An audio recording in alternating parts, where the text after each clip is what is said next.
O que acontece com a cabeça daquela pessoa que está apaixonada? Esse, gente, é o tema de hoje e com certeza nós vamos, eu vou comentar com vocês sobre o que acontece na mente, na cabeça, no cérebro da pessoa que está apaixonada. Então hoje nós vamos falar sobre isso.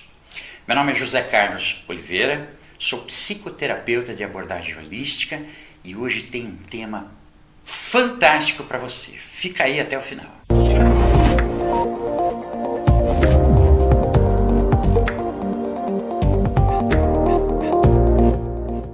Gente, é o seguinte, olha só. A ciência ela não entende muito bem o que acontece com o sentimento da pessoa quando ela está apaixonada. Mas há caminhos neurológicos que já são bem conhecidos da ciência quando a pessoa está tomada por esse sentimento de paixão, né? Muitos já tentaram desvendar esses mistérios aí do que é o amor e o que acontece quando a pessoa ela está tomada por esse sentimento que realmente ele é um sentimento muito forte, um sentimento tão forte que muitas vezes tira a gente do eixo da razão, da lógica, do raciocínio e principalmente da realidade, porque coloca a nossa mente numa plataforma muitas vezes fora da realidade. Todo sentimento ele tem uma relação com o corpo físico, ou seja, tudo aquilo que você sente, aquilo que você pensa, aquilo que você se emociona, com certeza vai ter uma ligação direta, vai surtir um efeito direto no corpo físico. Tem um livro muito interessante de Pierre Weil.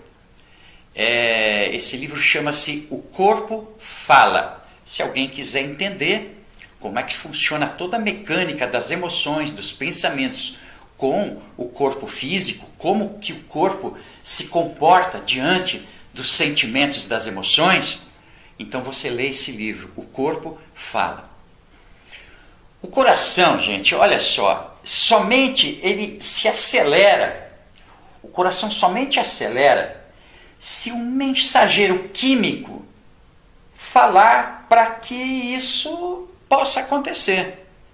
Então ele vai acelerar, o coração só fica acelerado se algum mecanismo químico no teu cérebro induzir a isso, do contrário, não.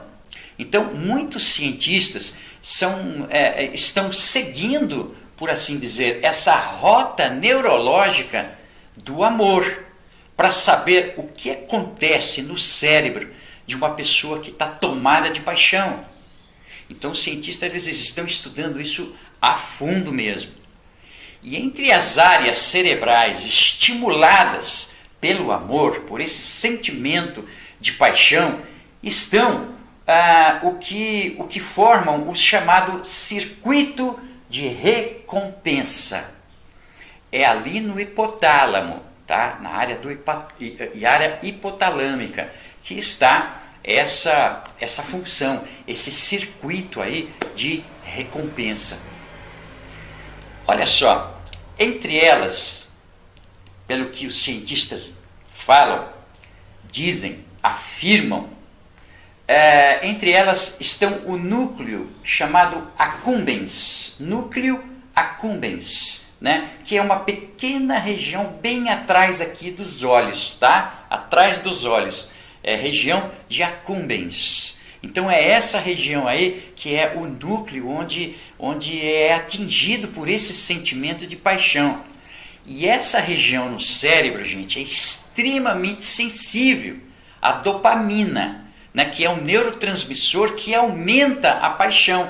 Uma pessoa que está apaixonada, uma pessoa que está tomada realmente por sentimento de amor, de paixão, ela tem uma descarga muito grande de dopamina, E é essa dopamina que aumenta cada vez mais esse sentimento de amor e o apego. E sem dúvida nenhuma que esse centro, ele é chamado de centro do prazer. Tá? É esse centro em Kubens que chama-se o centro do prazer. E se é o centro do prazer, ele vai causar uma necessidade que a gente tem de querer mais, querer mais, querer mais e ficar muitas vezes cego por aquilo. Vocês vão entender o porquê disso. Essa região do nosso cérebro, ela é ativada quando nós recebemos algum tipo de recompensa. E essa recompensa ela pode ser por uso de drogas, por uso de bebidas, por uso de qualquer tipo de prazer que você tenha. Então, essa região, chamada de accumbens, ela é ativada, que é esse centro de prazer tão grande que nos coloca fora da realidade. Esse caminho de recompensa que o cérebro, que os neurotransmissores da dopamina percorrem, é o centro do vício, é chamado também o caminho do vício. Por quê? Porque aquele prazer, tanto por drogas, olha só, a mesma região que traz o prazer da paixão, o prazer do amor, é a mesma região que é chamada accumbens. Essa é a região do circuito de recompensa. E como ele é o circuito de recompensa, ele vai querer mais, querer mais, querer mais, querer mais, porque é muito prazeroso aquilo. É extremamente prazeroso. Quem fuma cigarro, ou drogas, aí, maconha, cheira cocaína, a heroína, enfim, qualquer tipo de droga alucinógena vai viciar, porque é esse circuito de recompensa que a droga atinge. E também a paixão, tá? O sentimento de paixão, sentimento que ele é um sentimento que não tenha dúvida, ele é um sentimento que tira você até mesmo do chão, por assim dizer, entre aspas, claro, né? Ele é arrebatador, é um sentimento que arrebata, você não consegue parar de pensar o tempo todo pensando, e você não tem outro tipo de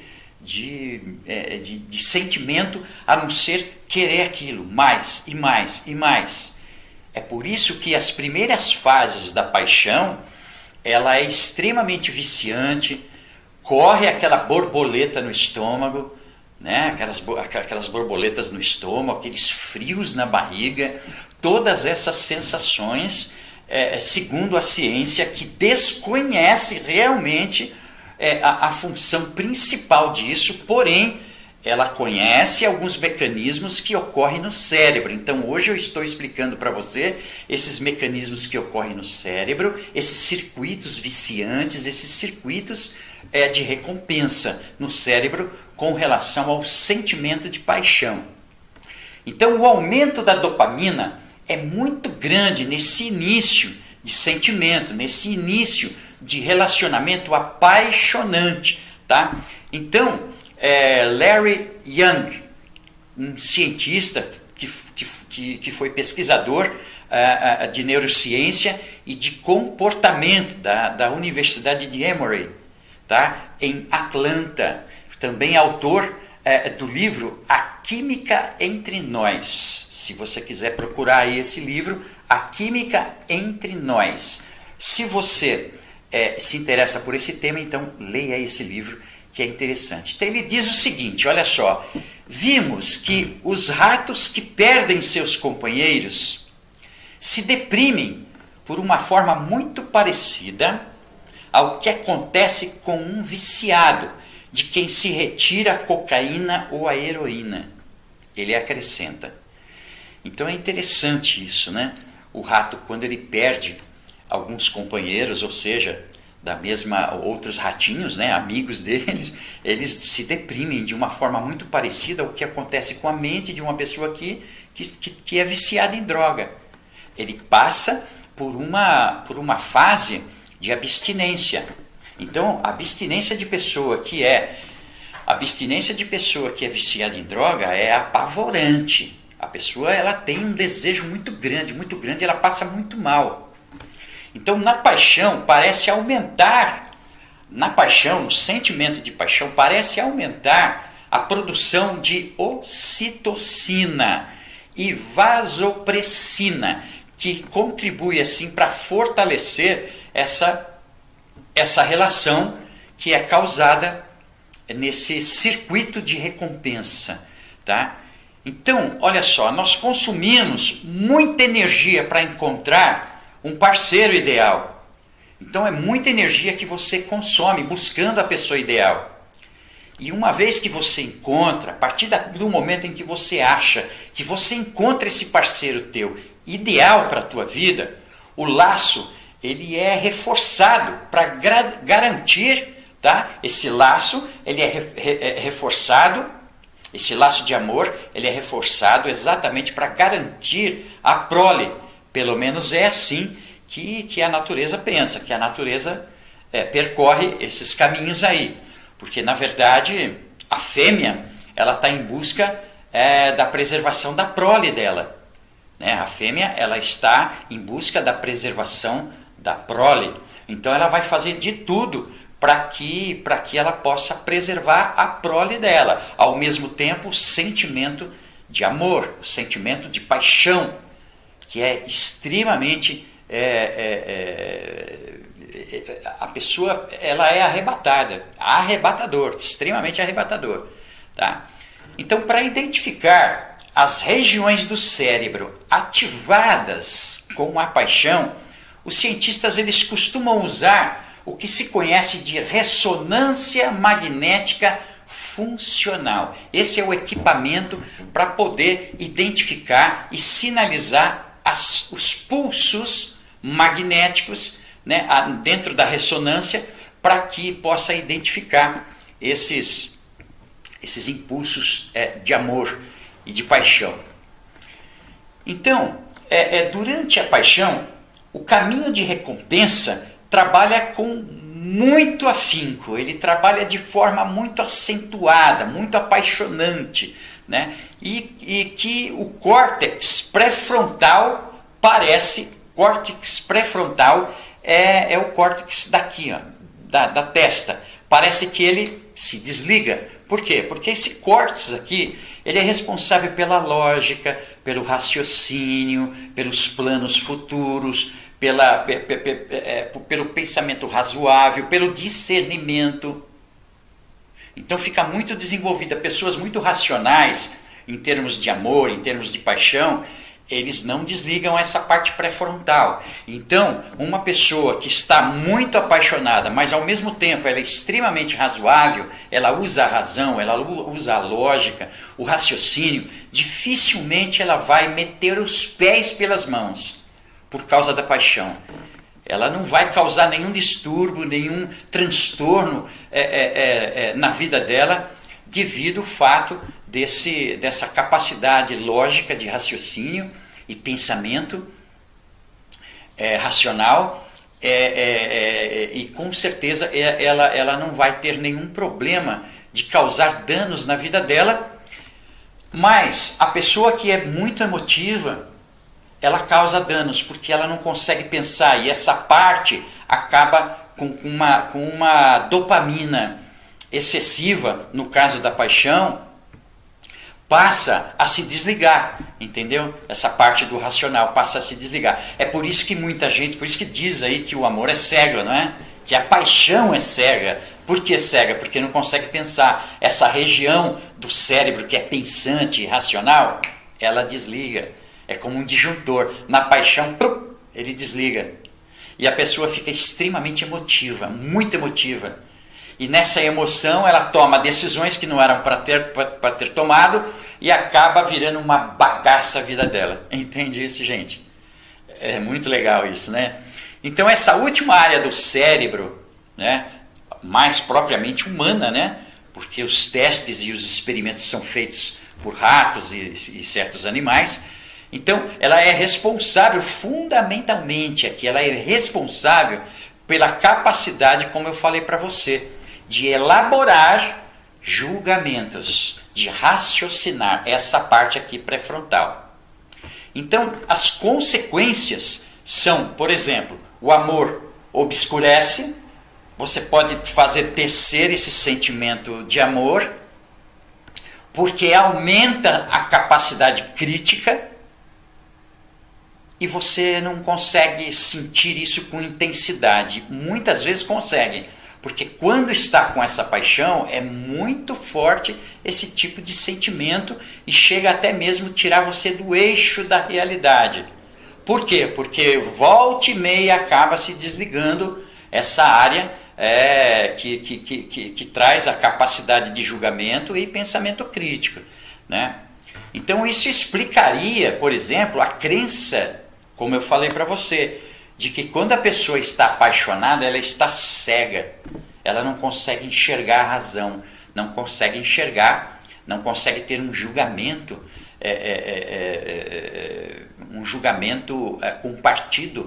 partindo da realidade, né? Então ele obedece à razão, e aumenta a possibilidade aí de você ter uma união mais racional, com um julgamento mais apropriado com a realidade, mais casado com a realidade da vida. Então é por isso que no momento da paixão a pessoa precisa sim pensar, raciocinar, pesar os prós e os contras, pesar as consequências, ou seja, das escolhas, pesar as escolhas que vai ter e as consequências que essas escolhas possam ter na vida dela. Quando ela pensou, quando ela se organizou, a partir desse momento ela toma a decisão correta e não afeta nenhum tipo de desequilíbrio, não causa nenhum tipo de desequilíbrio na vida dela. Então a vida dela flui de forma normal, de uma maneira assim, extremamente equilibrada, usando essa parte do julgamento e da crítica, do raciocínio e da lógica, que é essa área pré-frontal. Numa pessoa que é extremamente emotiva, emocional, essa parte se desliga, né? Nietzsche, que foi um pesquisador, foi ao mesmo tempo poeta e filósofo, ele resumiu o seguinte: sempre há algo de loucura no amor, mas sempre há algo de razão na loucura. Bacana essa frase, né? Então, gente, olha só, a ciência ela ainda vai ser capaz de nos dizer muitas coisas sobre a química e os mecanismos cerebrais envolvidos no amor, mas não fará entender essa magia do amor. Isso a ciência não vai conseguir adentrar nessa magia do amor, nessa coisa divina, que eu acho que, com certeza, o amor é um sentimento divino, que ele é entendido pelo espírito. É assim a minha opinião pessoal. O amor é algo que é compreendido não pela razão, não pela lógica, não pelo raciocínio, mas o amor ele é entendido pela visão do espírito. Entende? Porque é uma razão, vamos pôr assim, é uma razão espiritual e não lógica, humana, mecânica. Amor não é mecânico. Amor é um sentimento de estar com a outra pessoa, de querer a outra pessoa, de desejos, de vontades, e toda a tua função cerebral focada nesse objeto amado, nessa pessoa amada, né? Então, é possível, com certeza, que o amor seja melhor entendido, como eu acabei de dizer, pela poesia, pela música, pela arte. Quando você ouve uma música, você se lembra da pessoa amada, não é mesmo? Você acaba se lembrando da pessoa amada na música. E aí o que acontece? Vem aquele salto de sentimento amoroso, aquele salto de paixão, de saudade, de querer ver, de querer estar com a pessoa. Então isso só é explicado pela poesia, pela música, pela espiritualidade. Entende, gente? Aí essa diferença. A evidência é que todo sentimento ele acaba influenciando os nossos órgãos físicos. Quantas vezes você ficou apaixonado na tua vida, ou se você passou por uma paixão e que não te deu, por exemplo, dor de barriga, não te deu mal-estar no corpo, frio na barriga, aquelas borboletinhas aqui nas vísceras, né? Aquela chamada de paixão visceral. Você já sentiu isso? Paixão visceral? Já sentiu? Eu já senti. O que é paixão visceral? Então é uma coisa arrebatadora mesmo, né? Então é isso. Até onde chegará, né, essa explicação de como o cérebro se comporta num sentimento de amor e como esse sentimento de amor é capaz e tem o poder de mudar a vida da pessoa completamente, a ciência ainda está para descobrir. Tá bom, gente? Esse foi o recado. Acho que foi um tanto curioso. Deixe o seu like, deixa aí os seus comentários. Você já amou alguma vez? Então, se você já amou, se você já se apaixonou alguma vez, comente aqui embaixo. Fala para mim que eu vou ler. Eu vou saber o que aconteceu com você. Conta pra gente, para todo mundo saber realmente o que aconteceu com você. E vai ser bastante interessante, tá bom? Faça o seu comentário, deixe o seu like, e não esqueça de você ativar o sininho aí das notificações para que você possa receber os meus vídeos no momento em que eu coloco ele no ar, tá bom? Beijo no coração para você e até o próximo vídeo. Tchau, tchau.